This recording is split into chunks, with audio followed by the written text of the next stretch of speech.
ప్రార్థన చేసుకుందాం. మహాపరిశుద్ధుడైన మా ప్రియ పరలోకపు తండ్రి, మీ వందనములు, స్తోత్రాలు, కృతజ్ఞతాస్తుతులు చెల్లిస్తున్నాము దేవా.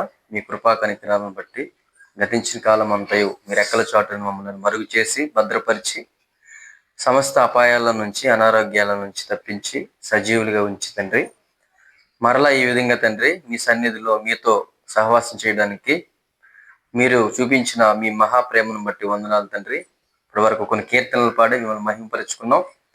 తిరిగి మీరు మాకు అనుగ్రహించినటువంటి పరిశుద్ధ గ్రంథంలోని మీ మాటలను మేము తెలుసుకోవడానికి సిద్ధపడుతూ ఉంటుండగా మీరే అధ్యక్షుడిగా ఉండి మీ ఆత్మశక్తి ద్వారా మీ మాటలను మాకు బోధించి మా హృదయాలలో వాటిని స్థిరపరుచుకుంటూ భద్రపరుచుకుంటూ తండ్రి, వాక్యం యొక్క విలువను అర్థం చేసుకుని వాక్య ప్రకారంగా బ్రతికితే మీరు ఇచ్చే బహుమానం గొప్పగా ఉంటుందని, ఆ నిత్య జీవం అలాంటి వారికి మీరు అనుగ్రహిస్తారని ఎరిగి వాక్యాన్ని వింటున్నటువంటి మేము ఆ వాక్యాన్ని విశ్వసించి వాక్యానుసారంగా బ్రతుకున్నట్లుగా మమ్మల్ని సిద్ధపరచమని కోరుకుంటూ సమస్త మహిమ, ఘనత, ప్రభావం మీకు ఆరోపించుకుంటూ మా ప్రభువును రక్షకుడైన యేసుక్రీస్తు వారి పరిశుద్ధమైన నామంన ఈ ప్రార్థన అడిగి వేడుకొంచున్నాము తండ్రి, ఆమేన్.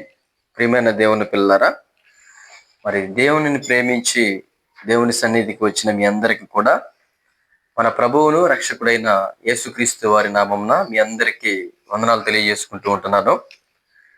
ముందుగా ఒక వాక్యాన్ని మనం చదువుకుని వాక్య ధ్యానంలోనికి ప్రవేశిద్దాం. తెస్సలోనికలకు రాసినటువంటి మొదటి పత్రిక 4వ అధ్యాయము మొదటి 2 వచనాలు మనం చదువుకుందాం.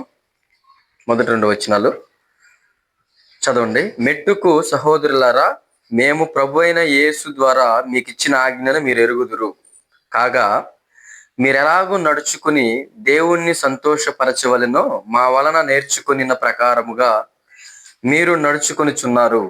ఈ విషయంలో మీరు అంతకంతకు అభివృద్ధి నొందవలనని మిమ్మును వేడుకొని ప్రభు అయిన యేసునందు హెచ్చరించుచున్నాము. ఏమండి, అపోస్తలుడైనటువంటి పౌలు గారు తెస్సలోనికలకు పత్రికను రాస్తూ మీరు ఎలాగూ నడుచుకుని దేవుణ్ణి సంతోషపరచాలో మా వలన నేర్చుకున్న ప్రకారము మీరు నడుచుకొనిచున్నారు. అంటే దేవుడిని సంతోషపరచడం అంటే ఎలా ఉంటుందో, ఎలాంటి వారు దేవుడిని సంతోషపరిచే వారిగా ఉంటారో అనే విషయం మీరు మమ్మల్ని చూసి నేర్చుకున్నారు, మీరు అలాగ నడుచుకుంటున్నారు అనని తెస్సలోనికలకు పత్రికను రాస్తూ పౌలు గారు మనకు చెప్తూ ఉన్నాడు. అంటే ఆయనను దేవునిని సంతోషపరచడం అనేది ఏమండి, అపోస్తులను చూసి లేదా అపోస్తులైన పౌలు గారి లాంటి భక్తులను చూసి వారు నడిచినటువంటి విధానాన్ని మనం జాగ్రత్తగా పరిశీలించి చదివి తెలుసుకుని దాని ప్రకారంగా మనం ప్రవర్తించినప్పుడు మనము కూడా దేవునిని సంతోషపరిచిన వారంగా ఉండడానికి అవకాశం ఉంటుంది అని అంటూ ఆ కింద 2వ సెంటెన్స్ అంటున్నాడు. ఈ విషయంలో అంటే ఈ దేవుణ్ణి సంతోషపరిచే విషయంలో మమ్మల్ని చూసి మీరు ఎలాగైతే దేవుణ్ణి సంతోషపరచడం ఎలాగో నేర్చుకున్నారో ఆ సంతోషపరిచే విషయంలో, ఆ దేవుని సంతోషపరిచే విషయంలో మీరు అంతకంతకు అభివృద్ధి నొందవలనని మిమ్మల్ని వేడుకొని ప్రభు అయిన యేసునందు హెచ్చరించుచున్నాము. ఇది మీరు మా వలన నేర్చుకున్నారు. దేవుణ్ణి సంతోషపరచడం ఎలాగో ఇప్పటి వరకైతే పర్వాలేదు, మీరు అలాగే నడుచుకుంటున్నారు. కానీ ఈ విషయంలో మీరు ఎలా ఉండాలంటే అంతకంతకు అభివృద్ధి పొందనవలనని మిమ్మల్ని వేడుకుంటూ ప్రభు అయిన యేసునందు హెచ్చరించుచున్నాము.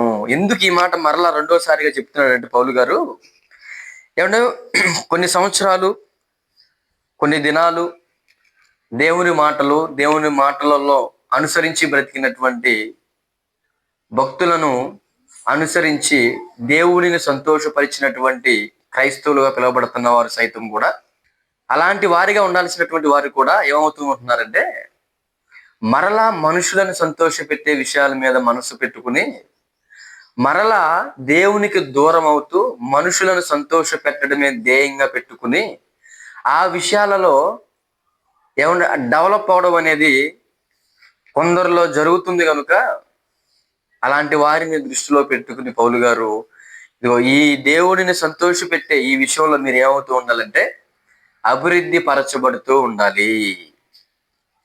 అంటే మనుషులను అంటే ఇది చాలా ప్రమాదకరమైనటువంటి పరిణామం. మనుషులను సంతోషపెట్టడం అనే ఈ ప్రక్రియ ఏదైతే ఉందో ఇది దేవునిని సంతోషపరచలేని పరిస్థితి లోనికి మనం వెళతాం. అలాంటి పరిస్థితి మన జీవితాలకు చాలా నష్టాన్ని చేకూర్చుతుందని లేఖనాలు మనకు బోధిస్తూ ఉంటాయి. అందుకే యోబు గ్రంథంలో ఏమంటే రాయబడినటువంటి మాట మనం చూడగలిగితే యోబు గ్రంథము 32వ అధ్యాయము యోబు గ్రంథము 32వ అధ్యాయము 21-22. మీరు దయచేసి వినుడి, నేను ఎవరి ఎడలను పక్షపాతినై ఉండను, నేను ఎవరికి ముఖస్థుతికై బిరుదులు పెట్టను, ముఖస్థుతి చేయుట నా చేత కాదు. అట్లు చేసిన ఎడల నన్ను సృజించిన వాడు నన్ను శీఘ్రముగా నిర్మూలము చేయును. అంటే ముఖస్థుతి చేయడాలు, మనుషులకు బిరుదులు పెట్టడాలు, ఏమంటే మనుషులను సంతోషపెట్టే మాటలు మాట్లాడడాలు, ఇవన్నీ కూడా ఏమంటున్నాడంటే అట్లు చేసిన ఎడల నన్ను సృజించిన వాడు నన్ను శీఘ్రముగా నిర్మూలము చేయును. మనల్ని సృజించినటువంటి దేవుడు ఒకరున్నారు.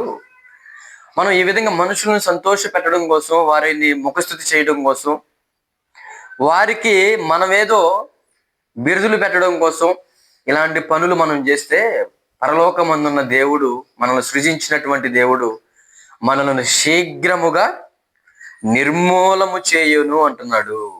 అంటే ముఖస్థుతి చేసే పరిస్థితి, లేదంటే మనుషులను సంతోష పెట్టేటటువంటి ప్రవర్తన, మనుషులను సంతోష పెట్టేటటువంటి బోధ కావచ్చు, మనుషులను సంతోష పెట్టే ఆ నడవడిక అసలు మనుషులకు ఎందుకు వస్తుంది అని బాగా చూడగలిగితే యోధా పత్రిక మొదటి అధ్యాయము 16వ వచనం చూడండి.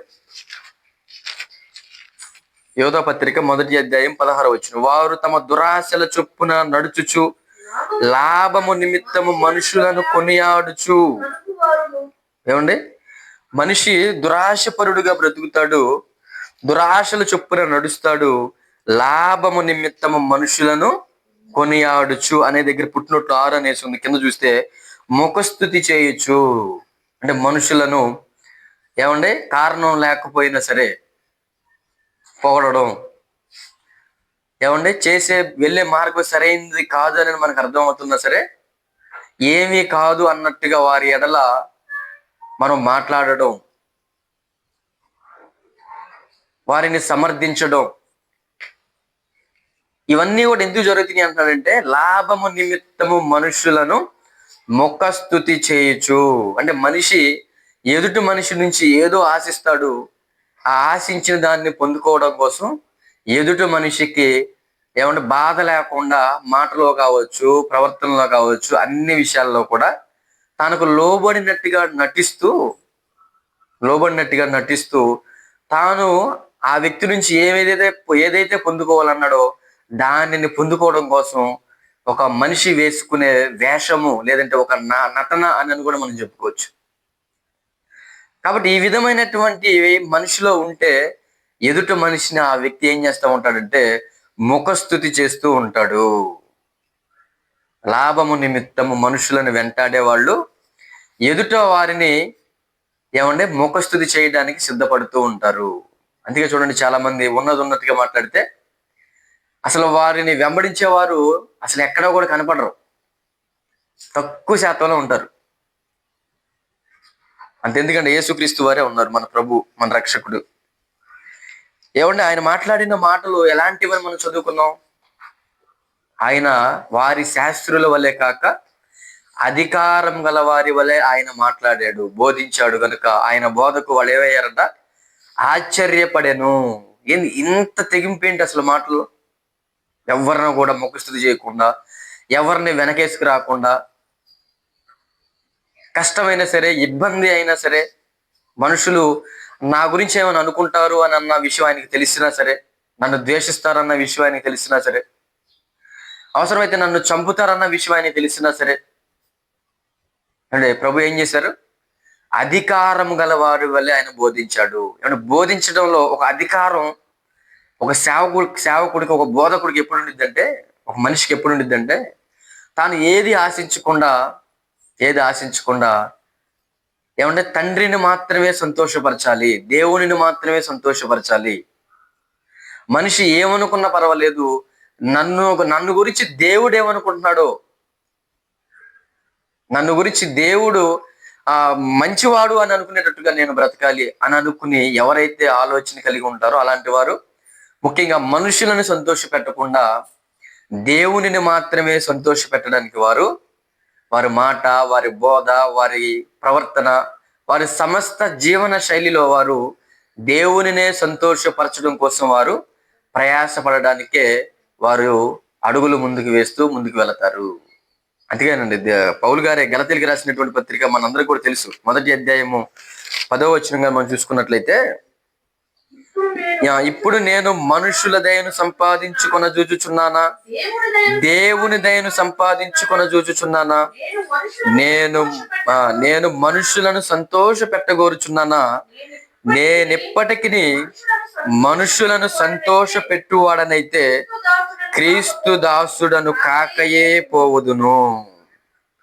ఏమన్నా అసలు మనం మనుషుల దయను సంపాదించుకోవాలా, లేకపోతే దేవుని దయను సంపాదించుకోవాలని చూడాలా మనం అని ఆయన గురించి ఆయన చెప్పుకుంటూ, ఇదిగో నేను మనుషుల దయను సంపాదించుకొని కోరుచున్నానా, లేదంటే దేవుని దయను సంపాదించుకోరుచున్నానా, నేను ఎప్పటికీ మనుషుల దయను సంపాదించుకున్న గోరువాడనైతే అసలు ఎప్పటికీ కూడా నేను క్రీస్తుకి దాసుడను కాకయే పోవుదును.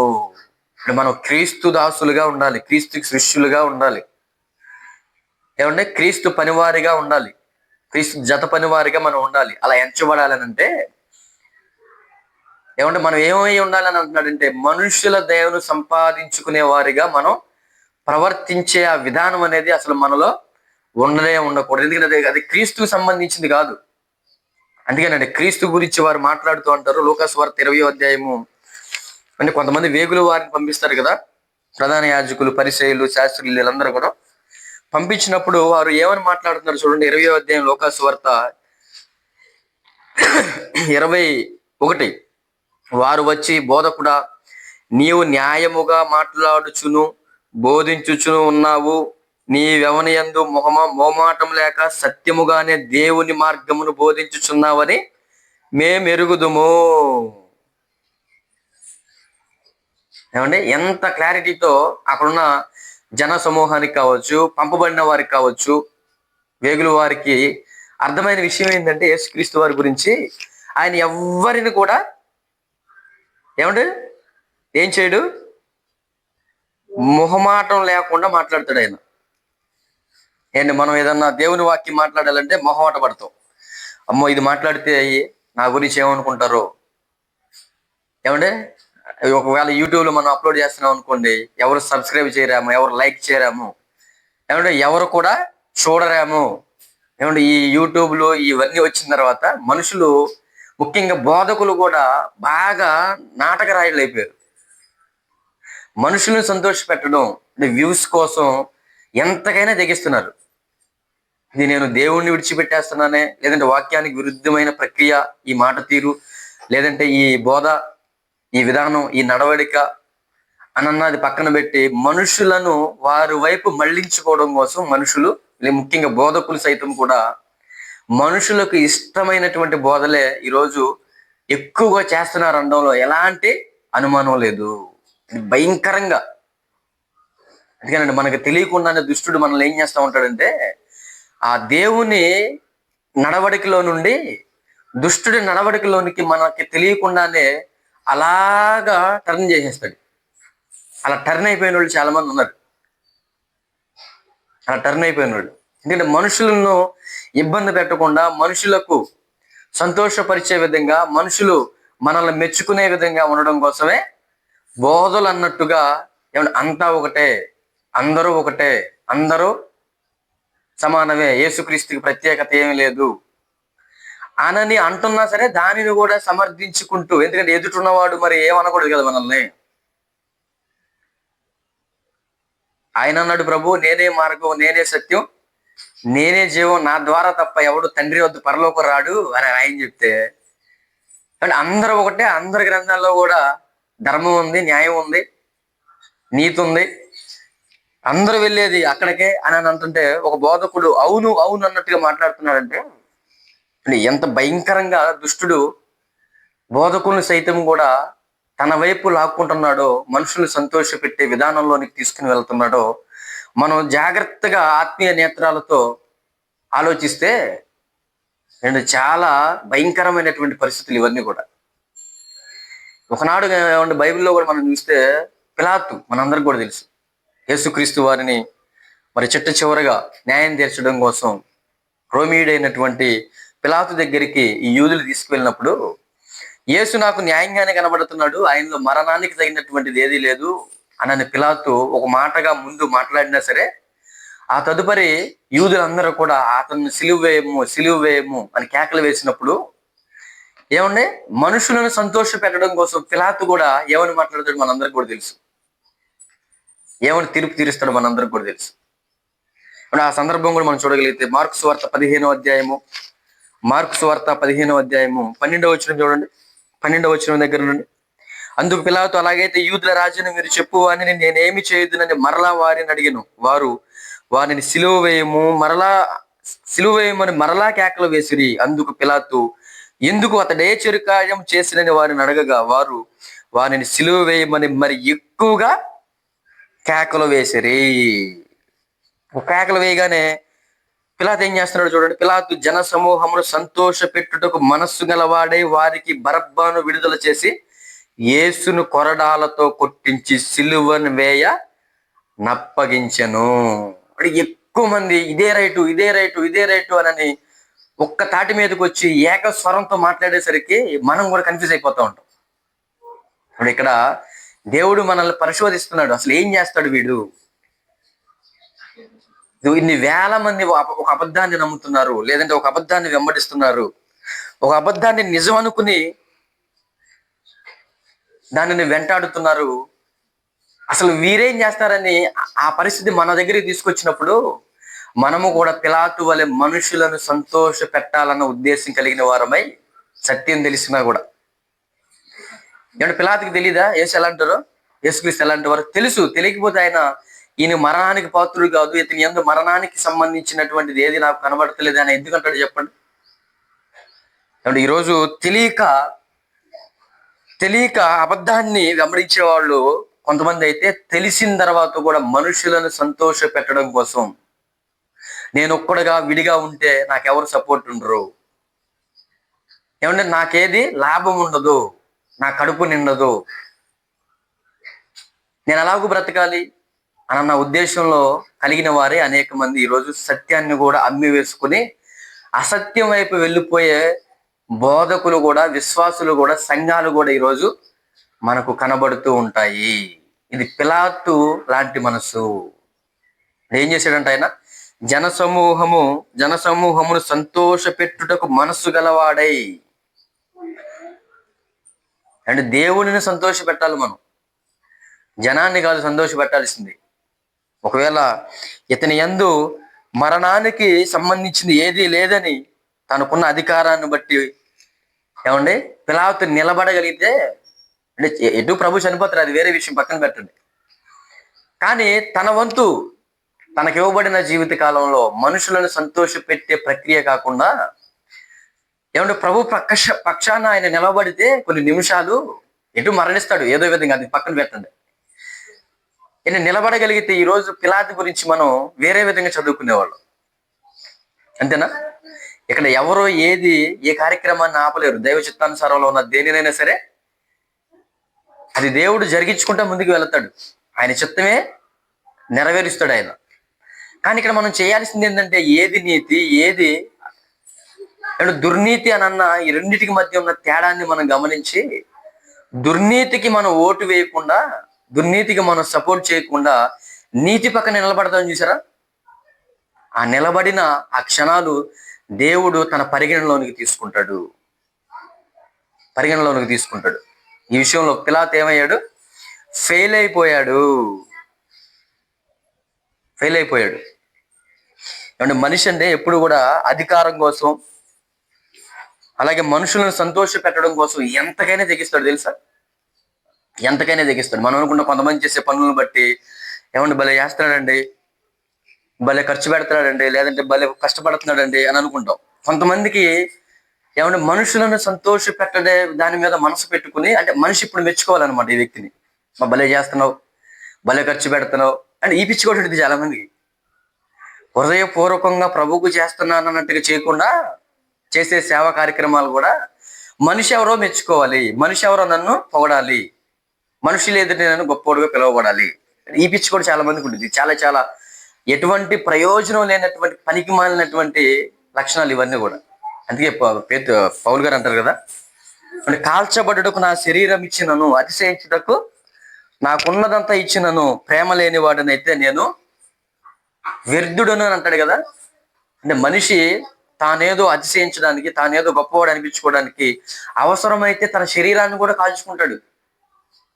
అందుకే చూడండి, తెలంగాణ ఉద్యమంలో చాలా మంది ఏమంటే నేను చనిపోయినా నా పేరు నిలబడాలి, తరతరాలు నన్ను గుర్తించుకోవాలంటే ఈ ఉద్యమం కోసం, ఈ తెలంగాణను సాధించుకోవడం కోసం నేను చనిపోయినా పర్వాలేదు, చనిపోయినా పర్వాలేదు, లేదంటే ఒక ఆటల్లో కావచ్చు, లేదంటే కొన్ని కొన్ని పనుల్లో కావచ్చు. కొంతమంది ఎందుకు ప్రాణాలు పోగొట్టుకుంటున్నారో మనకు అర్థం కాదు. అంటే ఎందుకు ప్రాణాలు పోగొట్టుకున్నారో అర్థం కాదు. చిన్న చిన్న విషయాలకి వీళ్ళకి ఏంటంటే, వీళ్ళకున్న ఒక దురాలోచన ఏంటంటే, మనం చనిపోయినా సరే ఫలానా దాన్ని బట్టి చనిపోయాడు అని పేపర్లో పడతాం, లేదంటే టీవీలోకి వేస్తారు, లేదంటే చరిత్ర పుస్తకాల్లో రాసుకుంటారు. అదొక పిచ్చి. ఈరోజు భక్తి కూడా విశ్వాసులుగా ఉన్నవాడికి, భక్తులుగా పిలువబడుతున్న వారికి కూడా ఈ పిచ్చి మొదలైంది. ఈ పిచ్చి మొదలైంది. ఇది చాలా చాలా ప్రమాదం అనమాట. అందుకే ఎఫెసీయులకు రాసిన పత్రిక 6వ అధ్యాయం 6వ వచనంలో అంటాడు, ఎఫెసీయులకు రాసినటువంటి పత్రిక 6వ అధ్యాయము 6, 7 వచనాల్లో చదవండి ముందుగా తీస్తే. మనుషులను సంతోష పెట్టువారు చేయనట్లు కంటికి కనబడుటకే కాక క్రీస్తు దాసులమని ఎరిగి దేవుని చిత్తమును మనపూర్వకముగా జరిగించుచు మనుషులకు చేసినట్టు కాక ప్రభువునకు చేసినట్టే ఇష్టపూర్వకముగా సేవ చేయండి. ఏమంటే ఎప్పుడు కూడా మనుషులను సంతోష పెట్టేవారిగా, మనుషులు మెచ్చుకోవాలి, మనుషుల కంటికి కనబడాలి అని అన్నట్టుగా మీరు చేసే సేవ కానీ, మీరు చేసే పనులు కానీ ఉండకూడదు.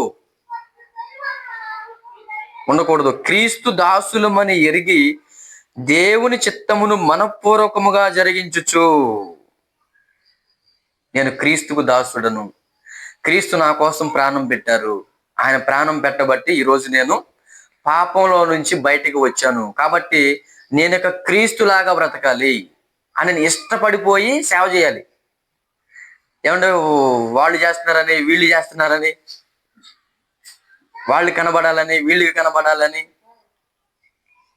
నేను కూడా యూట్యూబ్లో కనబడాలని, లేదా వాట్సాప్లో కనబడాలని, ఇది చాలా ప్రమాదకరం అనమాట. ఎలాంటి ఉపయోగం లేని చివరి కింద మనం చదువుకున్నట్టుగా శీఘ్రముగా వారిని దేవుడు నిర్మూలము చేయును. ముఖస్థుతి కోసం, మనుషుల మెప్పు కోసం, మనుషులకు చేసినట్టుగా మనం చేస్తే, మనుషులను సంతోష పెట్టేవారిగా మనం చేస్తే, మనుషుల కంటికి కనబడేటట్టుగా మనం చేస్తే చాలా చాలా ప్రమాదకరం. అది చేయకపోయినా పర్వాలా, ఓ మాటలో చెప్పాలంటే అలాంటి సేవ చేయకపోయినా పర్వాలా. ఏమంటే యేసుక్రీస్తు వారి దగ్గరికి తన సహోదరులు వచ్చి ఏమంటారో తెలుసా? యోహాను సువార్త 7వ అధ్యాయంలో, ఇదిగో నువ్వు చేసే కార్యాలు కనబరుచుకో బయటికి అని అంటారు. చూడండి 7వ అధ్యాయము 4వ వచనం. బహిరంగముగా అంగీకరింపబడగోరువాడెవడును తన పని రహస్యముగా జరిగింపడు, నీవు ఈ కార్యములు చేయుచున్న ఎడల నిన్ను నీవే లోకమునకు కనబరుచుకొనుమని చెప్పిరి. అలా సిద్ధపడిన తర్వాత 3.5 సంవత్సరాలు మాత్రమే విస్తృతంగా ప్రభువారు తన కార్యక్రమాలను చేసుకుంటూ చివరకు ఆ 3.5 సంవత్సరాలలోనే తన జీవితాన్ని కూడా మనుషుల పాప విమోచన కొరకై ఆ సిలువలో మరణించి ఆయన తన యొక్క ఇవ్వబడిన జీవిత కాలాన్ని ఈ భూమి మీద ముగించుకుని పరలోకం వెళ్ళిపోతారు. ఆయన మనందరికి కూడా తెలుసు.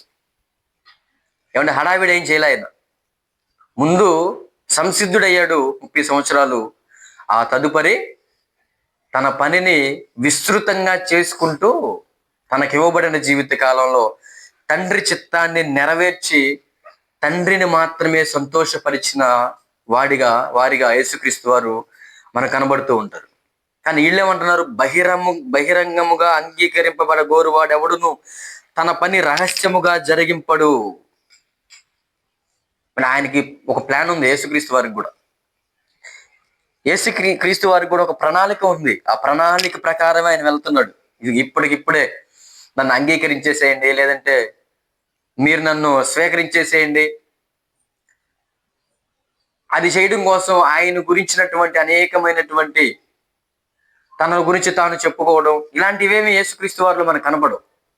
ఆయన ఒక ప్రాసెస్ లో, ఒక ప్రణాళికబద్ధంగా ఆయన ముందుకు వెళ్ళినట్టుగా కనబడుతూ ఉంటాడు. అలా వెళ్తుంటే వీళ్ళు ఏమంటున్నారు, నీవి కార్యములు చేయుచున్న ఎడల నిన్ను నీవే లోకమునకు కనబరుచుకునమని చెప్పిరి. యేసుక్రీస్తు వారు ఎప్పుడు ఆయన లోకానికి కనబరుచుకోవడం కోసం ఆయన ఎప్పుడు కూడా ప్రయాసపడలేదు, ప్రయత్నం కూడా చేయలే. ఆయన చేసిన పనులే, ఆయన మాట్లాడిన మాటలే ఏమండి సమాజంలో ఆ తదుపరి ఈ రోజు వరకు కూడా అనేకులను ప్రభావితం చేస్తూ, అనేకుల హృదయాలను మారుస్తూ, అనేకులకు ఆయన ప్రత్యక్షపరచబడుతూ ఉన్నాడు కానీ తాను శరీరధారిగా ఉన్న దినాలలో తానేదో గొప్పవాడిని నిరూపించుకున్నట్టుగా యేసుక్రీస్తు వారు ఆయన జీవిత కాలంలో ఎక్కడ కూడా మనకి కనబడరు.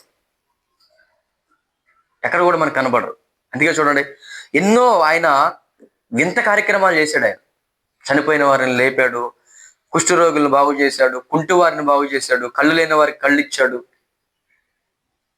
అప్పటికే 4 రోజులైంది సమాధిలో లాజరు చనిపోయి పాతిపెట్టబడి, 4వ దినాన మరి తిరిగి లేపుతాడు. అప్పటికి కూడా ఆయన అతిశయపడినట్టుగా కానీ, అంటే నేనేటో తెలుసా అన్నట్టుగా కానీ ఆయన మాటలు ఎక్కడ కూడా మనకి కనబడవు. ఆయన తండ్రి నాకు ఏమి చేయమని పంపించాడో అదే మాత్రమే కాక నేను మరి ఏమీ చేయట్లేదు, చేయజాలను అన్నట్టుగానే ఆయన మాటల్లో కనబడుతూ ఉంది. అంటే ఇక్కడ ఏమని అర్థమవుతుందంటే, మనుషులు చూస్తున్నారని, మనుషుల మెప్పు పొందాలని, మనుషులు ఏదో మెచ్చుకోవాలని యేసుక్రీస్తు వారు కూడా తన జీవితంలో ఎక్కడా కూడా మనకి కనిపించరు. ఆయన ఆలోచన అంతా ఏంటంటే, తండ్రిని నేను సంతోషపరచాలి, తండ్రి నన్ను మెచ్చుకోవాలి, తండ్రి నన్ను గొప్పవాడు అనాలి. అంటే ఎప్పుడు కూడా మనల్ని ఎవరు గొప్పవాడు అనాలో తెలుసా? మనకంటే గొప్పవాళ్ళు మనల్ని గొప్పవాడు అనాలి. ఏమి తెలియనోడు, బైబిల్ ఎప్పుడు చదవనోడు, బైబిల్లో ఏముందో అర్థం కానోడు మనం ప్రసంగించినప్పుడు అన్నా నువ్వు భలే చెప్పావని అన్నాడు అనుకో, అది చాలా మోసం అనమాట. ఆ మాటే మోసం. ఎందుకంటే ఏమీ తెలియనోడు అన్నా నువ్వు భలే చెప్పావు అని అసలు అనడానికి అర్హుడు కాదు. ఒకవేళ అన్నా సరే మనం పొంగిపోవడానికి మనం ఎప్పుడు కూడా అవకాశం ఇవ్వకూడదు. మన హృదయానికి ఏమి తెలియనోడు నన్ను పొగిడితే నాకేం లాభం. అంటే నాకంటే బాగా బైబిల్ మీద అవగాహన ఉన్నవాడు, ఆలోచన కలిగి ఉన్నవాడు, భక్తి కలిగి ఉన్నవారు నన్ను చూసి పర్వాలేదు నువ్వు అన్నప్పుడు మనం సంతోషపడ్డామంటే ఒక అర్థం ఉంది. యేసుక్రీస్తు వారు కూడా ఆయనకంటే గొప్పవారు ఎవరంటే తండ్రి. నువ్వు నేను మెచ్చుకోవాలని యేసుక్రీస్తు వారు ఎప్పుడు కూడా ఆయన ప్రయాసపడలా. తండ్రి మెచ్చుకోలేదు, ఆయనకంటే తండ్రి గొప్పవాడు కనుక తండ్రి కానీ నా కుమారుడైన క్రీస్తు నువ్వు చాలా గొప్పవాడివి. అందుకేనండి తండ్రి యేసుక్రీస్తు వారి గురించి చెప్పిన మాట మనందరికీ కూడా తెలుసు. మత్తయి సువార్త 17వ అధ్యాయం 5వ వచనంలో, ఈయనే నా ప్రియ కుమారుడు, ఈయన యందు నేను ఆనందించుచున్నాను. ఎంత హ్యాపీగా తెలుసు యేసుక్రీస్తు వారికి. తండ్రి మెచ్చుకున్నాడు. పైగా ఈయన మాట మీరు వినండి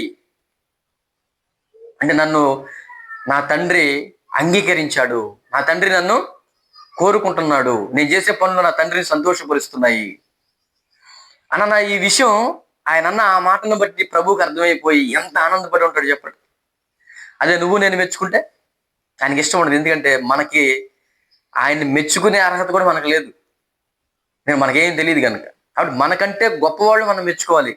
యేసుక్రీస్తు వారిని తండ్రి మెచ్చుకోవాలనుకున్నాడు. అలాగ మెచ్చుకోవడం కోసం ఆయన తన పనిని తనకి ఇవ్వబడిన జీవిత కాలంలో చేసుకుంటూ ముందుకు వెళ్ళాడు. కాబట్టి ఈరోజు మనల్ని ఎవరైనా మెచ్చుకుంటున్నారు అనుకోండి, ముఖ్యంగా మనకి ఎవరైనా శత్రువుగా ఉన్న వాళ్ళు ఉంటారు, ఏమంటే మనకి ఆపోజిట్గా ఉన్నవాళ్ళు, మనల్ని వ్యతిరేకించే వాళ్ళు ఏమంటే ఈ మధ్య కదా ఎక్కువ ఒకరంటే ఒకరు పడదు సేవకుల్లో కూడా. ఎవరు వర్గం వారిది, ఎవరు బోధల వాళ్ళి, ఎవరి డినామినేషన్ వారిది అన్నట్టుగా ఈరోజు సేవకుల్లో సంఘాల్లో కూడా అయిపోయింది. మనందరూ కూడా తెలిసిన విషయాలు ఇవన్నీ కూడా. కాబట్టి ఈ దినాల్లో ఆపోజిట్ సంఘం వాళ్ళకి వీళ్ళకి పడదు కనుక ఆ సంఘానికి సంబంధించిన సేవకుల గురించి ఆ సంఘంలో ఉన్నవాడే వచ్చి మా అయ్యగారు ఏదో మంచివాడు అనుకున్నాను కానీ చాలా పనికిమాలిన పనులు చేస్తున్నాడు, అది చేస్తున్నాడు, ఇది చేస్తున్నాడు అని వీళ్ళకి వచ్చిన తేడాను బట్టి ఏమంటే వ్యతిరేకంగా ఉన్న మరొక సేవకుడి దగ్గరికి వచ్చి మాట్లాడుతున్నాడు అనుకోండి, ఆ సేవకుడు ఏంది ఇలా మాట్లాడకూడదు అని అడ్డగించే సేవకులు ఉంటారా? ఉండరు, ఉప్పొంగిపోతారు. అన్నం తినపోయిన పర్వాలా ఆ పూటకి. ఎందుకంటే ఆనందం.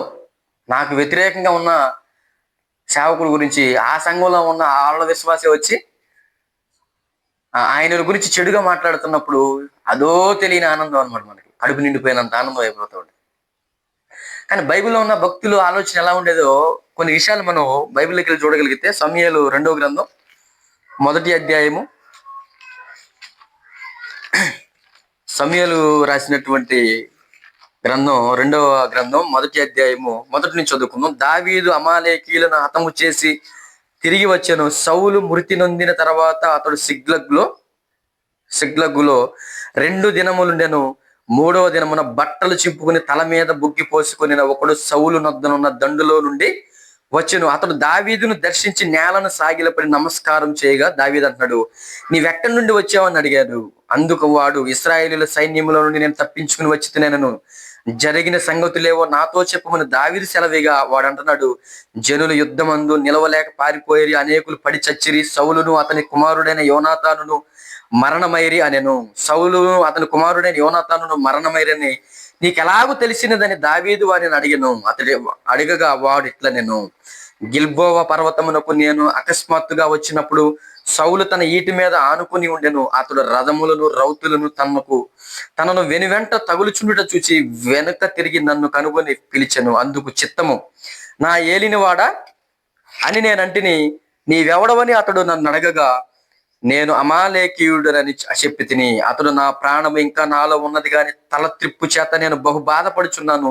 నీవు నా దగ్గర నిలవబడి నన్ను చంపుమని సెలవేగా, ఇలాగు పడిన తర్వాత అతడు బ్రతకడని నేను నిశ్చయించుకుని అతని దగ్గర నిలిచి అతని చంపి తిని. ఆ తర్వాత అతని తల మీదనున్న కిరీటమును హస్త కంకణములను తీసుకుని, నా ఏలిన వాడవైన నీ యొద్దకు వాటిని తెచ్చి ఉన్నాను అనెను. అప్పటికి దావీదుకి సౌలుకి ఏమండి ఒక శత్రువులాగా దావీదు గారిని సౌలు తరుముతూ ఉంటాడు. మనందరికీ తెలుసు, తరుముతూ ఉంటాడు. ఆ పలుమార్లు దేవుడు సౌలు గారిని దావీదు గారికి అప్పచెప్పినా సరే దావీదు గారు ఏం చేస్తాడంటే చంపడాయింది. ఎందుకంటే దేవుని చేత అభిషేకించిన వారిని నేను చంపకూడదు, దేవుడే దీనికి సరైనటువంటి పరిష్కారం చేస్తాడు కనుక మధ్యలో నేను తలదూర్చి దేవునికి శత్రువుని అయిపోకూడదు. శత్రువునైనా ప్రేమించమనేది దేవుని మాట కనుక ఏదైనా చేస్తే దేవుడే చేయాలి, కానీ నేను మధ్యలోకి దూరి దేవునికి శత్రువు అయిపోవడానికి నేను అవకాశం ఇవ్వకూడదు దేవుని దృష్టిలో అని అనుకుని ఆయన ఎన్నోసార్లు ఆ సౌలు గారిని చంపలేని సందర్భాలు మనం చూస్తూ ఉంటాం. కానీ ఈ అమాలేకీయుడుగా పిలువబడుతున్న ఇతను ఇశ్రాయేలీయుల మధ్య నివాసం చేస్తూ ఉంటాడు. ఇశ్రాయేలీయులతో పాటు యుద్ధానికి వెళ్ళాడు ఫిలిస్తీన్లతో. వెళ్ళినప్పుడు సౌలు తన కుమారులందరూ కూడా చనిపోతారు, మనందరూ కూడా తెలుసు. చనిపోతే దావీదు గారికి సౌలుకి శత్రుత్వం ఉందన్న విషయం ఈ అమాలేకీయుడిగా ఉన్నటువంటి ఇతనికి తెలుసు కనుక ఇప్పుడు దావీదు గారి దగ్గరికి వెళ్ళి నేను సౌలుని చంపేశానన్న విషయం చెబితే దావీదు చాలా ఆనందపడిపోయి నాకేదో బహుమానం ఇస్తాడు, ఏదో పదవి ఇస్తాడు ఆయన రాజు అయిన తర్వాత అనుకున్నాడేమో తెలియదు. కానీ ఏమంటే వెళ్ళి ఈ మాటలన్నీ కూడా ఆయన చెప్తున్నాడు అనమాట దావీదు గారికి. వాస్తవానికి జరిగింది వేరు. వాస్తవానికి ఏం జరిగింది, ఇతను చంపల అసలు సౌలు గారిని. ఏం జరిగింది చూడండి, ఆ పక్క పేజీ తిప్పి. సమూయేలు 1వ గ్రంథంలోనే 31వ అధ్యాయము 4వ వచనం, సున్నతి లేని వీరు వచ్చి నన్ను పొడిచి అపహాస్యం చేయకుండానట్లు నీ కత్తి దూసి దాని చేత నన్ను పొడవమని తన ఆయుధములు మోయవానితో చెప్పగా వాడు భయము చేత అలాగు చేయనొల్లకుండెను గనుక సౌలు తన కత్తి పట్టుకుని దాని మీద పడెను. సౌలు మరణమాయనని అతని ఆయుధములు మోయేవాడు తానను తన కత్తి మీద పడి అతనితో కూడా మరణమాయను. ఏమంటే సౌలు ఎలా చనిపోయాడంటే తన కత్తి మీద తానే పడ్డాడు. గాయాలు కొన్ని అయ్యేసరికి ఇంకా బ్రతకనని తెలుసుకుని, సున్నతి లేని వాళ్ళు నన్ను చంపారన్న ఆ అపహాస్యం నాకు రాకుండా ఉండాలంటే నన్ను నేనే చంపుకోవడం బెటర్ దానికంటే అనుకున్నాడు. తన కత్తి మీద తానే పడ్డాడు, చచ్చిపోయాడు. కానీ ఇతనేం చెబుతున్నాడు? సమూయేలు 2వ గ్రంథం 1వ అధ్యాయంలో మనం చదువుకున్న వాక్య భాగంలో, నేను చంపేశాను, నన్ను చంపమన్నాడు, నేను చంపేశాను, ఇదిగో ఆధారాలు. ఆయన కత్తి ఏం తీసుకొచ్చాడంట? ఆయన తల మీద ఉన్న కిరీటం, హస్త కంకణములను తీసుకుని రుజువులు కూడా తీసుకొచ్చాడు. ఏమంటే మనుషులను సంతోష పెట్టేవాడు ఎంతగా దిగజారుతాడో ఇందాక మనం చెప్పుకున్నాం. ఎంతగా దిగజారుతాడు. అదొక పిచ్చి అనమాట, అదొక రోగం, అదొక బలహీనత. దాన్ని ఏమంటారు? అది ఒక వ్యసనం. వ్యసనం అని కూడా చెప్పుకోవాలి. ఎందుకంటే అదొక పిచ్చి అనమాట. మనుషులను సంతోష పెట్టాలి, మనిషిని ఏదో విధంగా పొగడాలి, నేను కూడా పొగిడించుకోవాలి. అది చేద్దామని వచ్చాడు ఈ అమాలేకీయుడు, ఇశ్రాయేలు మధ్య నివసిస్తున్నటువంటి అమాలేకీయుడు. తర్వాత ఏం జరిగిందంటే ఆ కింద వచ్చిన చూడండి, రుజువుల కోసం ఏం తీసుకొచ్చాడంట? తల మీద ఉన్న కిరీటం, హస్త కంకణములు. ఎక్కడికో వెళ్ళాడు, వెతుకులాడాడు. దొరికినాయి. ఇవి తీసుకెళ్లి రుజువులు కూడా, నేను చంపానంటానికి రుజువులు. మరి చంపేమంటున్నావు, రుజువేట్రా అని అడిగితే, ఇవి చూపిస్తే ఒకవేళ నాకు రెట్టింపు ఘనత వచ్చింది అనుకున్నానేమో తెలియదు, కానీ అవి కూడా తీసుకుని వచ్చాడు. ఇంకా 11వ వచనం ఏం జరిగింది చూడండి. దావీదు ఆ వార్త విని తన వస్త్రములు చింపుకొనెను. అతని యొద్దనున్న వారందరూ అలాగు చేసి సౌలును, యోనాతానును, యెహోవా జనులను, ఇశ్రాయేలు ఇంటి వారును యుద్ధములో కూలిరని వారిని గూర్చి దుఃఖపడుచు ఏడ్చుచు సాయంత్రం వరకు ఉపవాసం ఉండేది. తర్వాత దావీదు, నీవెక్కడి నుండి వచ్చితివని ఆ వార్త తెచ్చిన వాడిని అడగగా వాడు అంటున్నాడు, నేను ఇశ్రాయేలు దేశమున నివసించు అమాలేకీయుడు నగు ఒకని కుమారుడనెను. అందుకు దావీదు, భయపడక యెహోవా అభిషేకించిన వారిని చంపుటకు నీవేళ అతని మీద చెయ్యెత్తితివి? యెహోవా అభిషేకించిన వారిని నేను చంపితినని నీవు చెప్పితివే. నీ నోటి మాటయే నీ మీద సాక్ష్యం కనుక నీ ప్రాణమునకు నీవే ఉత్తరవాదివని వానితో చెప్పి తన వారిలో ఒకని పిలిచి, నీవి పోయి వానిని చంపుమనగా అతడు వానిని కొట్టి చంపెను. అంటే మనిషిని సంతోష పెట్టాలి, ముఖస్థుతి చేయాలి, ఏదో ఒక లాభం పొందుకోవాలి అన్న ఈ వ్యసనం, ఈ పిచ్చి ఎక్కడికి తీసుకెళ్ళిపోయిందంటే, శీఘ్రముగా దేవుడు వారిని నాశనం నిర్మూలన చేయనని చదువుకున్నాం కదా యోబు గ్రంథంలో మనం. ఆ మాట ఖచ్చితంగా జరిగినట్టుగా లేదా చెప్పండి? కొట్టి చంపేశారు ఆ వార్త తీసుకెళ్ళండి. అంటే అనవసరంగా వెళ్ళి చచ్చిపోయినట్టుగా లేడా ఇతను? అనవసరమైన వాటిలో తలదూర్చి, అనవసరమైన ఏమంటే క్షణకాల ఆనందం కోసం ఏదో ఆశించి, ఏమంటే కొంతమందికి దాన్ని ఏదో సునకానందం అంటారు చూసారా, ఆనందం అనమాట. ఎవడో ఏదో అయిపోతే ఆనందపడాలి, ఎవడో ఏదో చేసేసానంటే ఎదుటోడు నన్ను మెచ్చుకుంటాడన్న ఒక దురుద్దేశం. ఎంత భయంకరమైన పరిస్థితులకు వెళ్ళిపోయాడు, చచ్చిపోయాడు లాస్ట్కి. ఉన్న కాడే ఉండి ఏమండే ఇలాంటి లేనిపోని కట్టు కథ అల్లి దావీదు నుంచి ఏదో ఆశించాలన్న ఆ దురాశితంగా లేకపోతే బ్రతికేవాడు అసలు. లేనిపోని ఒక కట్టు కథ వెళ్ళాడు. తాను చేయనని ఒక నేరం తాను చేశానని చెప్తే దావీదు ఏదో ఇస్తాడు, పదవి అనుకున్నాడు, బహుమానం ఇస్తాడు అనుకున్నాడు. చివరకు తన ప్రాణాన్ని తాను పోగొట్టుకున్నాడు. అందుకేనండి దావీదు గారు 19వ కీర్తనలు అంటాడు. 19వ కీర్తన 13వ వచనం అనుకోండి చూడండి. 19వ కీర్తన 13వ వచనం, దురభిమాన పాపములో పడకుండా నీ సేవకుని ఆపుము, వాటిని నన్ను ఏలనీయకుము. అభిమానం చూపొచ్చు, కానీ దురభిమానం అనేది కూడా ఒక పాపం అంటున్నాడు దావీదు గారే. ఎందుకంటే ఆయనకి తెలుసు ఇలాంటి వ్యక్తులు, ఇందులో మనం చదువుకున్నట్టు సమూయేలు 2వ గ్రంథంలో, ఇలాంటి వ్యక్తులు అందరూ కూడా ఆయన కళ్ళ ముందుకు వచ్చి ఆయననేదో అభినందించాలని, ఆయననేదో పొగడాలని, ఆయన చేత పొగిడించుకోవాలని వ్యవహరించినటువంటి మనుషుల ఆలోచనలు ఎరిగిన వాడిగా ఉన్నటువంటి దావీదు గారు తన అనుభవపూర్వకంగా దేవునితో ఏమని ప్రార్థన చేస్తున్నాడంటే, ఆయన దురభిమాన పాపములో పడకుండా నీ సేవకుడైన నన్ను ఆపు, వాటిని నన్ను ఏలనీయకము, అప్పుడు నేను యథార్థవంతుడనై అధిక ద్రోహము చేయకుండా నిందారహితుడనగుదును. దురభిమాన పాపం, అసలు నన్ను ఏలనీయొద్దు, ఎందుకంటే నాలో ఉన్న యథార్థతను నేను పోగొట్టుకుంటాను, అధిక ద్రోహం చేసిన వాడిగా ఉంటాను, నింద పడినవాడిగా నేను అయిపోతాను, నిందించబడేవాడిగా నేను అయిపోతాను. ఎప్పుడు కూడా ఎదుటి వారిని అభినందించాలి కాదంటలేదు, కానీ దురభిమానం అంటే ఏదో ఆశించి ఏదో పొందుకోవాలని, తప్పు అని తెలిసినా సమర్థించడం, వెనకేసుకురావడం, ఏమండి సమర్థించడం, ఇవన్నీ కూడా దురభిమాన పాపాలు. అంటే ఎలీషా గారి దగ్గర గెహాజీ అనేటటువంటి ఒక వ్యక్తి దాసుడిగా ఉండేవాడు. మనందరం కూడా తెలుసు, దాసుడిగా ఉండేవాడు. ఒక ఆమెకు మరి ఒక పట్టణంలో వాళ్ళు వెళ్ళినప్పుడు ఒక ఆమె ఏం చేసింది అంటే వాళ్ళకి బస సిద్ధం చేసింది. పెద్ద పైన మేడగది, దాంట్లో ఆ ప్రవక్తకి సంబంధించినటువంటి అవసరాల నిమిత్తం ఒక బల్ల, భోజనం సిద్ధం చేయడం, వాళ్ళకి ఒక బస సిద్ధం చేసేది. ఏంటమ్మా నీకు ఏం కావాలి అని అడిగితే తనకి పిల్లలు లేరు. మనందరూ కూడా తెలుసు, ఈ రాజులు 2వ గ్రంథంలో ఈ యొక్క విషయాలన్నీ కూడా మనకు కనబడుతూ ఉంటాయి. పిల్లలు లేరు ఆమెకి. మరి పిల్లలు లేరు అన్నప్పుడు నీకు పిల్లలు దేవుడు ఇస్తాడు అన్నప్పుడు ఒక కుమారుడిని ఇస్తాడు. తర్వాత ఆ కుమారుడు అనారోగ్యంతో బాధపడతా ఉంటాడు. బాధపడినప్పుడు ఎలీషా గారికి దేవుడు ఆ విషయం తెలియపరచినప్పుడు ఆమె గాడిదని సిద్ధపరుచుకుని ఎలీషా గారి దగ్గరికి రావడానికి ఆమె ప్రయాణం చేసినప్పుడు ఏం జరిగిందో చూడండి ఒకసారి. 4వ అధ్యాయము, రాజు 2వ గ్రంథం 4వ అధ్యాయము 27. పిమ్మట ఆమె కొండ మీదనున్న దైవజనుని యొద్దకు వచ్చి అతన్ని కాళ్ళు పట్టుకొనెను. గెహాజీ ఆమెను తోలివేయుటకు దగ్గరకు రాక దైవజనుడు అంటున్నాడు, ఆమె బహు వ్యాకులముగా ఉన్నది, యెహోవా ఆ సంగతి నాకు తెలియజేయక మరుగు చేసెను. ఆమె జోలికి పోవద్దని వానికి ఆజ్ఞ ఇచ్చెను. ఏమండి, గెహాజీ ఎలీషా గారితో పాటు తానుకు ఏ మర్యాదలు అయితే చేస్తుందో ఎలీషా గారికి, ఆ మర్యాదల్లో గెహాజీ కూడా పాలిభాగస్తుడిగా ఉంటాడు. మనందరూ కూడా తెలుసు, ఎందుకంటే పక్కనే ఉంటాడు కనుక. ఏమన్నా ఈరోజు సేవకులతో పాటు కొంతమంది వస్తారు సహకారులుగా, వాళ్ళకి సేవ చేయడానికి, లేదంటే దేవుని సేవలో నేను కూడా వెళ్ళాలి అనే ఉద్దేశంతో వస్తారు.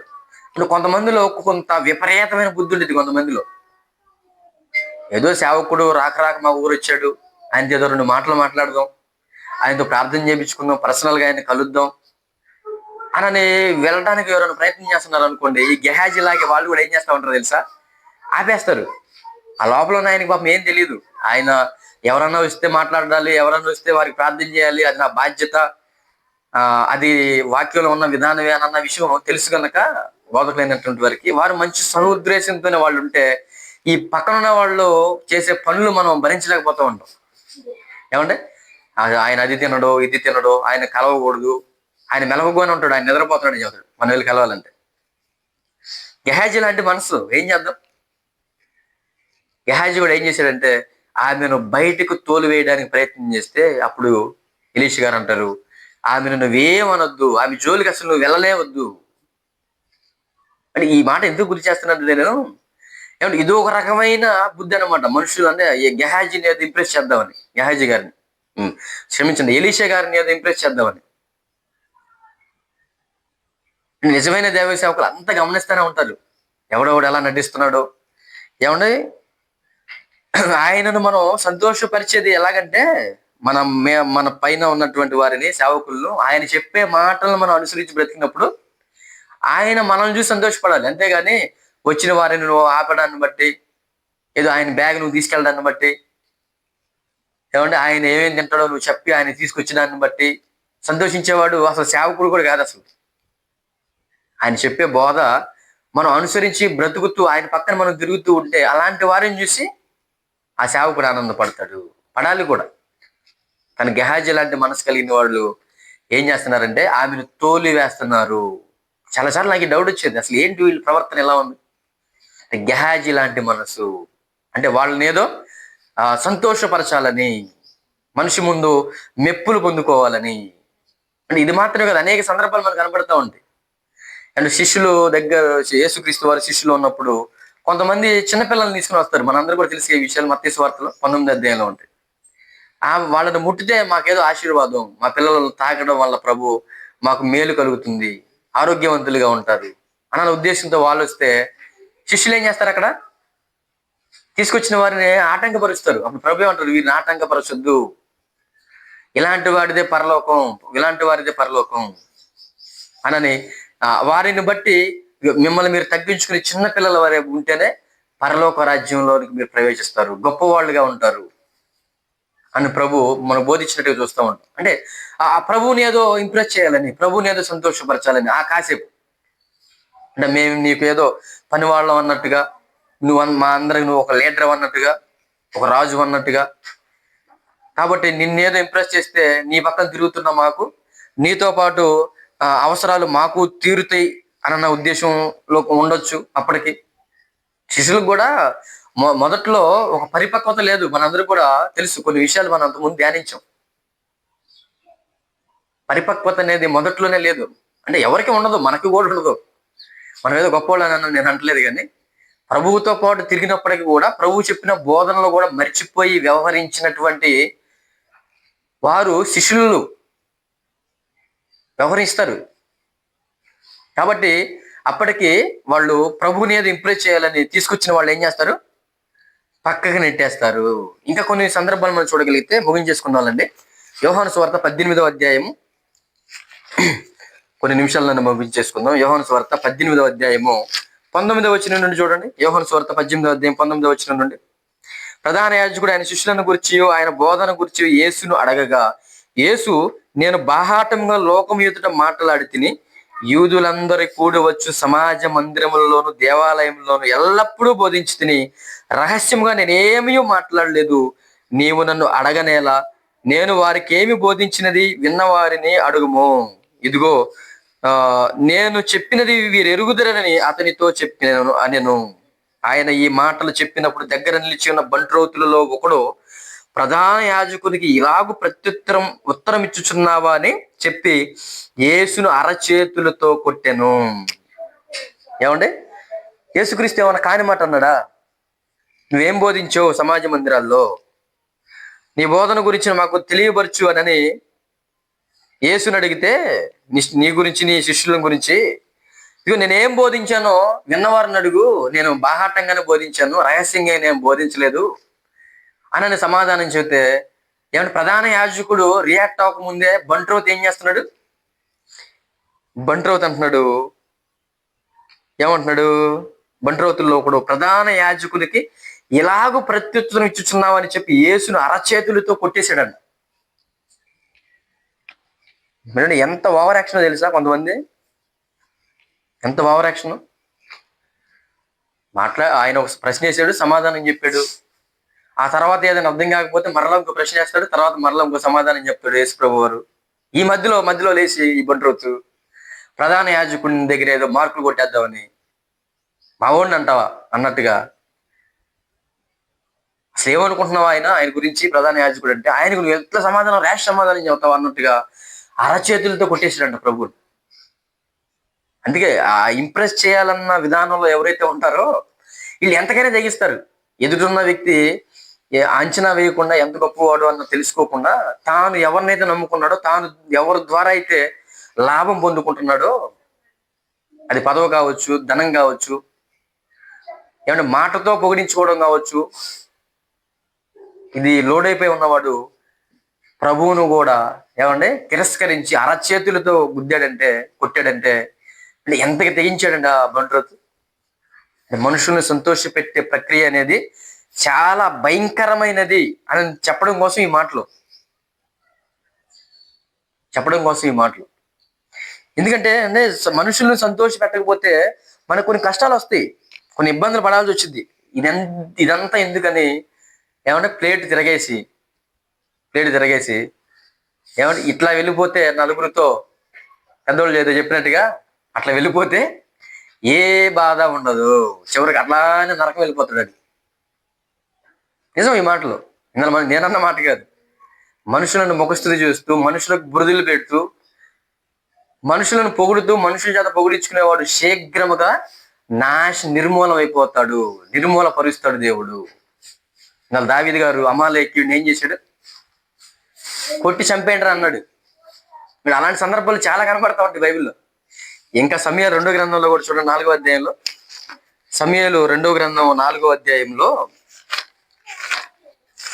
సమూయేలు 2వ గ్రంథం 4వ అధ్యాయం 5వ వచనం, రిమ్మోను కుమారులకు రేకాబును బయనాయును మంచి ఎండవేళ బయలుదేరి మధ్యాహ్న కాలమున ఇష్బోషెతు మంచం మీద పండుకొని ఉండగా అతని ఇంటికి వచ్చిరి. గోధుమలు తెచ్చిదమని వేషం వేసుకుని వారు ఇంటిలో చొచ్చి ఇష్బోషెతు పడకటింట మంచం మీద పరుండి ఉండగా అతనిని కడుపులో పొడిచి తప్పించుకుని పోయిరి. వారు అతని పొడిచి చంపి అతని తలను ఛేదించి దానిని తీసుకుని రాత్రి అంతయు మైదానంలో పడి ప్రయాణమైపోయి, ఎంత ప్రయాస చూడండి, రాత్రి అంతయు మైదానంలో పడి ప్రయాణం చేసి హెబ్రోనులో ఉన్న దావీదు నొద్దకు ఇష్బోషెతు తలను తీసుకుని వచ్చి, చిత్తగించుము, నీ ప్రాణం తీయజూచిన సౌలు కుమారుడైన ఇష్బోషెతు తలను మేము తెచ్చి ఉన్నాము. ఈ దినమున యెహోవా మా ఏలిన వాడవును రాజవునకు నీ పక్షమున సౌలునకు అతని సంతతికి ప్రతీకారం చేసి ఉన్నాడని చెప్పగా, దావీదు బెయోరోతీయుడగు రిమ్మోను కుమారులైన రేకాబుతోను బయానాతోను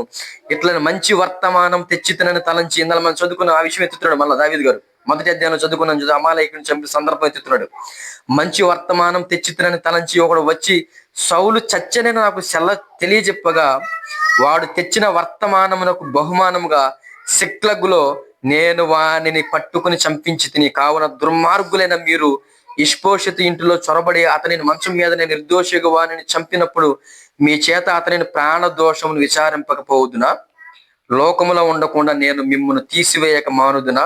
సకలమైన ఉపద్రవంలో నుండి నన్ను రక్షించిన యెహోవా జీవముతోడు మానని చెప్పి దావీదు తన వారికి ఆజ్ఞయ్యగా, వారు ఆ మనుషులను చంపి వారి చేతులను కాళ్లను నరికి వారి శవములను హెబ్రోను కొలను దగ్గర వేలాడగట్టిరి. అంటే ఏమైపోయారు? రాత్రంతా మైదానంలో పడి ప్రయాణం చేసి హెబ్రోనులో ఉన్న దావీదు దగ్గరికి వచ్చి, మేము ఇది చేసాం, ఘనకార్యం చేసినట్టు చెబుతున్నారు. రేకాబు బయానా అనేటటువంటి వీళ్ళు ఇష్బోషెతుకి దాసులు, వాళ్ళు పనివాళ్ళు, వాళ్ళ సైన్యంలో ముఖ్యులుగా ఉండేటటువంటి వాళ్ళు. అప్పటికే దావీదు గారు రాజు అయ్యాడు. ఏమంటే ఈ రాజరికం ఆయన తీసుకోవడానికి సిద్ధంగా ఉన్నాడు, ఈ బెన్యామీనులతో సహా. ఇప్పుడు ఇది చేస్తే ఆయన ఏలి ఆ రాజ్యంలో మాకేదైనా బహుమతి ఇస్తాడు అనుకున్నారు వీళ్ళు.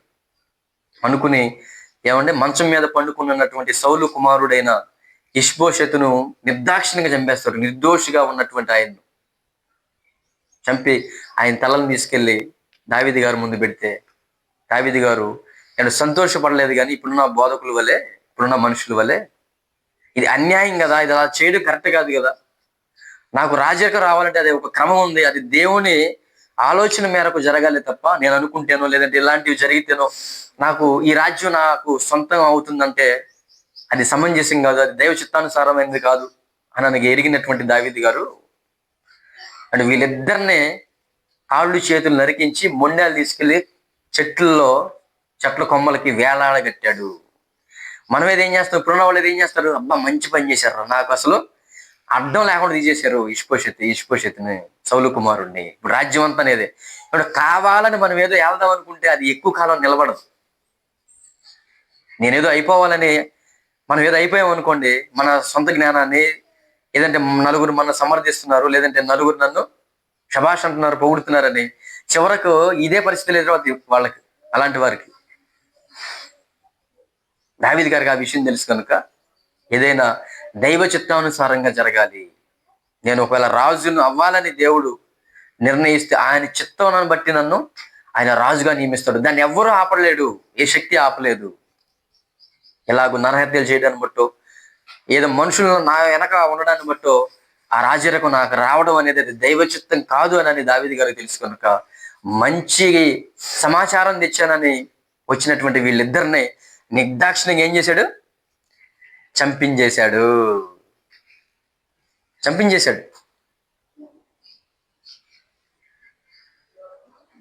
ఎప్పుడు కూడా ఒక మనిషి నుండి మనం ఏదో పొగిడించుకోవాలి, లేదంటే ఆ మనిషిని నేను పొగడాలి అనన్న ఈ భయంకరమైన ఈ రోగం నుంచి మనం బయటికి రావాలి. బైబిల్ దాన్ని సమర్థించట్లేదు, బైబిల్ దాన్ని చెప్పట్లేదు, బైబిల్ దాన్ని అంగీకరించట్లేదు. అసలు ఆ విధానమే అసలు బైబిల్కి అనుసరించింది కాదు. యోహాను సువార్త 5వ అధ్యాయము 44వ వచనం చూడండి. యోహాను సువార్త 5వ అధ్యాయము 44వ వచనం, 5:44 చదవండి. అద్వితీయ దేవుని వలన వచ్చు మెప్పును కోరక ఒకని వలన ఒకడు మెప్పు పొందుచున్న మీరు ఎలాగు నమ్మగలరు? ఏమంటే అద్వితీయ దేవుడైనటువంటి ఆ తండ్రి దగ్గర నుంచి వచ్చు మెప్పును కోరక ఒకరి వలన ఒకరు, అంటే నువ్వు నన్ను మెచ్చుకోవాలి, నేను నిన్ను మెచ్చుకోవాలి అనని ఇలా మెచ్చుకోవడానికి మెప్పును కోరుకునేవాడు వాడు ఒకని వలన ఒకడు మెప్పు పొందుచున్న మీరు ఎలాగూ నమ్మగలరు? అంటే కొంతమంది లేఖనాలను నమ్మరు. మనందరికీ కూడా తెలుసు, మనం ఎంత గింజుకున్నా, ఎన్ని మాటలు, ఎన్ని రెఫరెన్స్లు, ఎన్ని విధాలుగా, ఎన్ని కోణాల్లోకి వెళ్ళి మనం మాట్లాడుతున్నా ఆ మాటలు నమ్మరు. తెలుసా మీకు? వీళ్ళు ఫ్యాన్స్ ఉంటారు కదా కొంతమంది, ఆ ఫ్యాన్స్ వచ్చి అబద్ధం చెప్పినా అనుమానం లేకుండా నమ్ముతారు. ఇలా ఎందుకు జరుగుతుందంటే, ఏమంటే అద్వితీయ దేవుని వలన వచ్చే మెప్పు, యేసుప్రభువే చెప్తున్నారు ఈ మాట, అద్వితీయ దేవుని వలన వచ్చే మెప్పు కోరకుండా ఒకని వలన ఒకడు మెప్పు పొందుచున్న మీరు ఎలాగూ నమ్మగలరు? చెప్పేశాడు ప్రభు. వాక్యాన్ని నమ్మాలంటే తండ్రి మెప్పును కోరుకునేవారుగా, తండ్రి నన్ను మెచ్చుకోవాలి, తండ్రిని నేను గణపరచాలి, తండ్రి నన్ను గణపరచాలి, నన్ను మెచ్చుకోవాలన్న ఈ ఈ లోతైనటువంటి ఆలోచన, దైవ చిత్తానుసారమైన ఆలోచన ఎవరికైతే అర్థమైందో వాళ్ళు వాక్యాన్ని ఉన్నట్టుగా నమ్ముతారు, లేకపోతే నమ్మరు. బైబిల్లో లేని పదాలు మాట్లాడిన ఫ్యాన్స్ చెప్తే నమ్ముతారు. వీళ్ళకి అనుకూలంగా ఎవరైతే ఉన్నారో, వీళ్ళని ఎవరినైతే మెచ్చుకుంటున్నారో, వీళ్ళు ఎవరినైతే పొగుడుతున్నారో, వీళ్ళు ఎవరి చేత అయితే పొగిడించుకుంటున్నారో వాళ్ళు ఏది చెప్పినా నమ్ముతారు.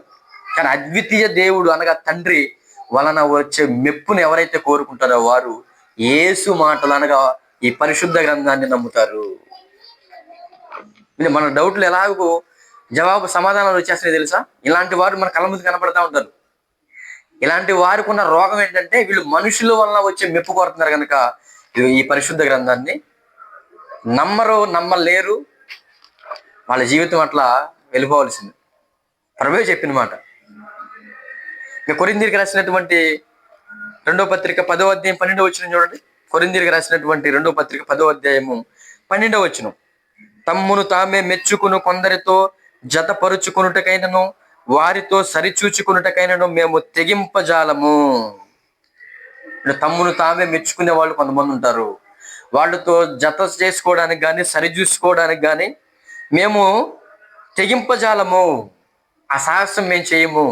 మమ్మల్ని మేము మెచ్చుకోవడం అనేది వాక్యానుసారమైంది కాదు. ఇక్కడ తండ్రి మెప్పు పొందాలి మా వలన, తండ్రి వలన వచ్చే మెప్పు మేము పొందుకోవాలి. పౌలు గారు స్పష్టంగా మాట్లాడుతున్నారు మనతో.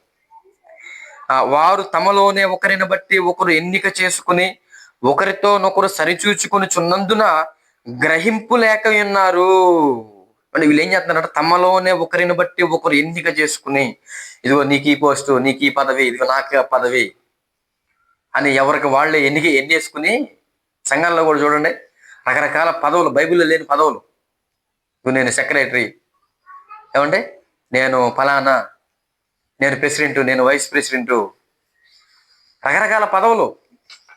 ఇవన్నీ ఎవరిచ్చినాయి అంటే దేవుడు ఏమని ఇచ్చాడంటే కాదు, మనుషులే. అందుకే అంటున్నాడు ఏమంటే వారు తమలోనే ఒకరిని బట్టి ఒకరు ఎన్నిక చేసుకుని ఒకరితో ఒకరు సరిచూచుకుని చున్నందున, ఇలా ఎన్నిక చేసుకుని పదవులు ఇచ్చి, ఇదిగో నీ మీద తర్వాత పదవులు ఇచ్చేటప్పుడు బాగానే ఉంది, ఆ తర్వాత ఏదైనా తేడా వచ్చినప్పుడు ఇది నీ మీద నాది పెద్ద పదవి తెలుసా, ఇది నీ మీద నేను పెద్దోడిని తెలుసా, ఇది నీ మీద నేను గొప్పవాడిని తెలుసా, వాళ్ళే మళ్ళీ గొడవలు కొన్ని సంస్థల్లో, కొన్ని సంఘాల్లో.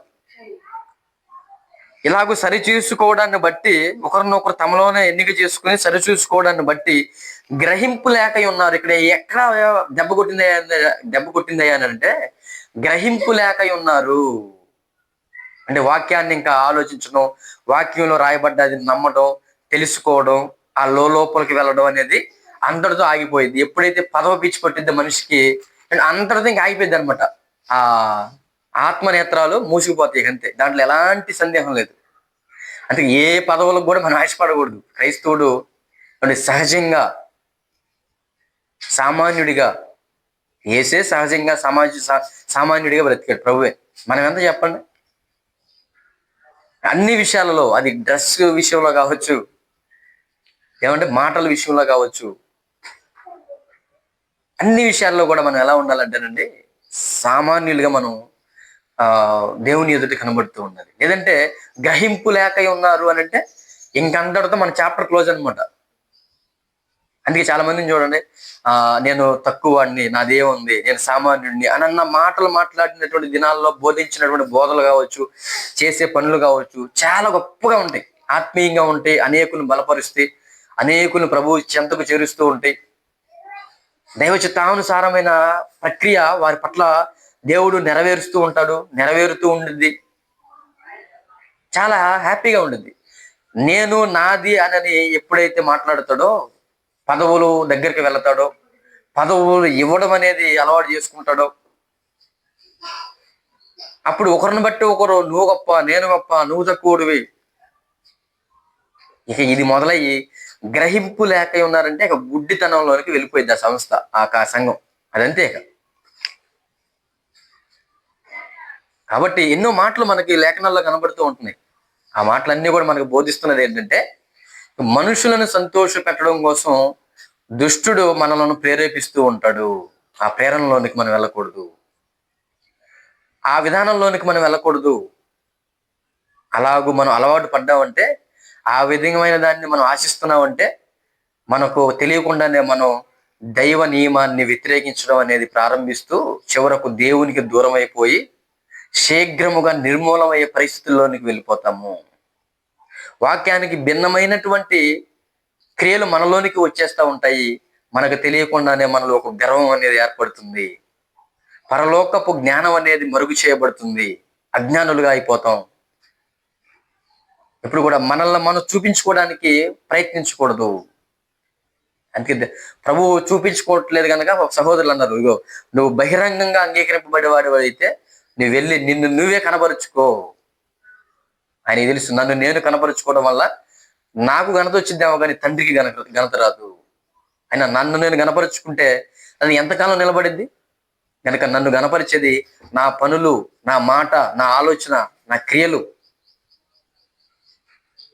కనుక ఈరోజు ప్రభువు మరణించి పరలోకం వెళ్ళిపోయినా సరే, కొన్ని వేల వందల సంవత్సరాలు గడుస్తున్నా సరే, కొన్ని వందల సంవత్సరాలు గడుస్తున్నా సరే, ప్రభువు ఉనికిని ఎవరు చెరపలేని వారిగా ఉన్నారు. ఎందుకంటే ఆయన చేసిన పనులు, ఆయన నడిచినటువంటి విధానం చాలా గొప్పది కనుక ఆ విధంగా మనం బ్రతుకుతూ తండ్రిని మనం సంతోషపరిచే విధంగా ఉంటే అంటే ఆ సంతోషకరమైన పరలోకంలోనికి మనం వెళ్ళిపోతాం. కనుక మన హృదయాలలో మనం ఇందాక మొదట్లో చదువుకున్నట్టు దశలోనికి రాసినటువంటి మొదటి పత్రిక 4వ అధ్యాయం 1వ వచనం 2వ వచనంలో, మీరు దేవుడిని సంతోషపరచడం ఎలాగో మమ్మల్ని చూసి మీరు నేర్చుకునే ఉన్నారు, అలాగూ మీరు నడుచుకుంటున్నారు. ఆ విషయాలలో మీరు ఏమవుతూ ఉండాలంటున్నాడు 2వ వచనంలో, అభివృద్ధి పొందుచు అంతకంతకు అభివృద్ధి పొందుతూ ఉండాలి. ఈ విషయంలో వెనకబడిపోతూ మనుషులను సంతోష పెట్టడమే ధ్యేయంగా పెట్టుకున్న మనుషులు ఈరోజు దేవునికి దూరం అయిపోతున్నారు. మనుషులను అయితే బాగా సంతోష పెడుతున్నారు, దేవునికి దూరం అయిపోయి చివరికి అంటే నాశనంలోనికి వెళ్ళిపోయే పరిస్థితులు ఉంటాయి, నిర్మూలం అయిపోయే పరిస్థితులు ఉంటాయి. కాబట్టి వాక్యంలో రాయబడినటువంటి మాటలకు మనం విలువనిచ్చి దేవుడినే సంతోష పెట్టాలి, దేవుడిని మాత్రమే సంతోష పెట్టాలి. ఆ తర్వాత ఎవరినైనా దేవుడినే మనం ప్రాముఖ్యంగా ఎంచుకోవాలి. అందుకే పూర్ణ హృదయంతో ఆ విధంగా తండ్రిని మాత్రం సంతోష పెట్టడం కోసం, ప్రభువును మాత్రమే సంతోష పెట్టడం కోసం మనం ముందుకు వెళితే మన జీవితాలు ఏమంటే చాలా బాగుంటాయి. అలాంటి వారిని దేవుడు మెచ్చుకుంటాడు. కనుక లేఖనానుసారంగా మనం బ్రతకాలని చదవబడిన చూసినటువంటి మాటలు హృదయాల్లో నింపుకుని ఇక నుండైనా మనుషులను సంతోష పెట్టే వారంగా కాక, కంటికి కనబడటకు కార్యాలు చేసే వారంగా కాకుండా, పరలోకమందున్న అద్వితీయుడిగా ఉన్నటువంటి ఆ దేవాతి దేవుడిని సంతోషపరిస్తే మనకు ఫలితం ఉంటుందని తెలియజేస్తూ ఈ మాటలు ముగిస్తూ ఉన్నాను. ప్రార్థన చేసుకున్నాను. పరిశుద్ధుడైన తండ్రి, మీకు వందనములు, స్తోత్రాలు నాయన. నీ కృపా కనికరాలను బట్టి ఇదను కూడా మమ్మల్ని ప్రేమించి మీరు మాతో ఉండి ఇప్పటి వరకు కొన్ని మాటలు నన్ను బోధించారు దేవా. వినబడిన ఈ మాటలు మా హృదయాల్లో నిలుపుకుని వాక్యానుసారంగా బ్రతుకున్నట్లుగా వాటిని నీరు కట్టి ఫలింపు చేయమని కోరుకుంటూ, ఈ దినం కొరకై మీరు ఏర్పాటు చేసిన బోధించిన మీ బోధలకై కృతజ్ఞతాస్తుతులు చెల్లించుకుంటూ మా ప్రభువును రక్షకుడైన క్రీస్తునామా నీ ప్రార్థన అడిగి వేడుకొనిచున్నాము తండ్రి. ఆమేన్.